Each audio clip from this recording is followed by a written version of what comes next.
Même pas une trentaine de parlementaires pour contrôler la politique migratoire du gouvernement. Voilà qui est révélateur et extrêmement inquiétant, mes chers collègues.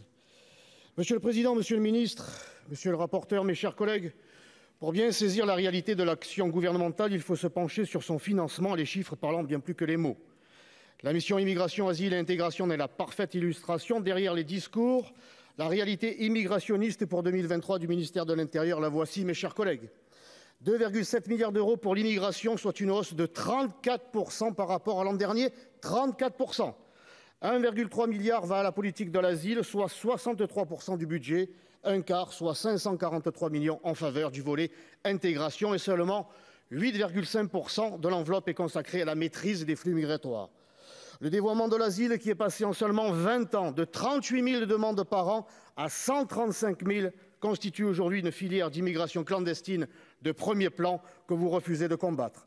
C'eût été pourtant salvateur et ô combien justifié, puisque l'agence européenne Frontex annonce pour 2022 une hausse de plus de 70% des entrées illégales de migrants en Europe par rapport à 2021, avec 275 000 entrées illégales en 10 mois seulement, du jamais vu depuis la crise migratoire de 2016. M. Darmanin lui-même confessait lors de son audition par le Sénat que 600 à 900 000 clandestins étaient présents sur notre territoire, soit l'équivalent de la population de la ville de Marseille. Plutôt que de les alimenter, il est urgent de couper toutes les pompes aspirantes de l'immigration, car selon une étude réalisée par la African Youth Survey, 52% des jeunes Africains souhaitent émigrer en Europe. C'est de la survie de la France française dont il est question désormais, mes chers collègues. Vous confirmez votre xénophilie et votre volonté d'accueillir toujours plus en créant des emplois à temps plein à l'OFPRA et à l'OFII, et vous augmentez leur budget de 11 et 16%. Pendant que des dizaines de milliers de Français dormiront et mourront peut-être pour certains dans la rue cet hiver, que des millions de nos compatriotes ne pourront pas se chauffer, vous augmentez les crédits pour l'hébergement des demandeurs d'asile de 840 millions d'euros. Pendant que vous réduisez la durée d'indemnisation de nos chômeurs, vous augmentez les allocations des demandeurs d'asile qui atteignent désormais 315 millions.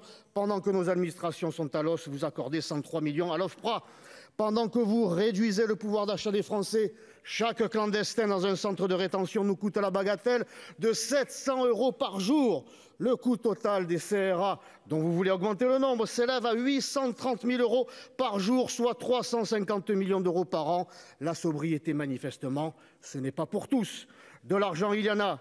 Mais pour les autres, toujours pour les autres, pas pour nos agriculteurs, pas pour nos étudiants, pas pour l'hôpital, pas pour nos pauvres. Ils sont pourtant 10 millions dans notre pays, 10 millions. Et vous vous obstinez à financer avec l'argent des Français leur propre disparition.